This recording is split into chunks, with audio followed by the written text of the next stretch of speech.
Here is a demonstration of measuring RS-K06BN LNA. Set the start frequency to 1 MHz and the end frequency to 6 GHz. Turn off the Smith chart and phase trace that the measurement amplifier doesn't pay much attention to, leaving only the S11 and S21 that we need to pay attention to. Click the selected curve in the trace menu, and then click the corresponding trace to open or close the trace. Since we need to measure the positive gain of the amplifier, we turn down the reference position of the display traces. To measure the amplifier, the source output power needs to be reduced to avoid receiver saturation. liteVNA67 has a built-in source attenuator. We need to set the source attenuation slightly higher than the amplifier's gain. Set the source attenuation to 25 dB through the power attenuation in the calibration menu. Next, calibrate the liteVNA. Here we use the liteVNA67 calibration kit. First, import our calibration coefficients in the calibration coefficient menu. If you are using a low-cost simple calibration kit, you cannot import the calibration coefficients.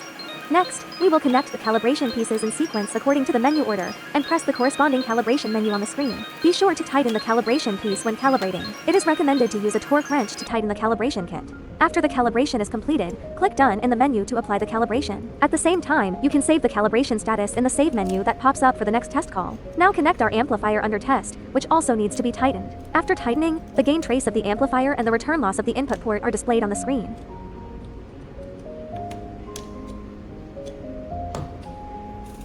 By turning off the power to the amplifier, we can see the insertion loss in the amplifier's off state. Let's turn the power back on and check the gain of the amplifier. Add 2 more marker points to see the gain at 2.4 GHz and 5.8 GHz.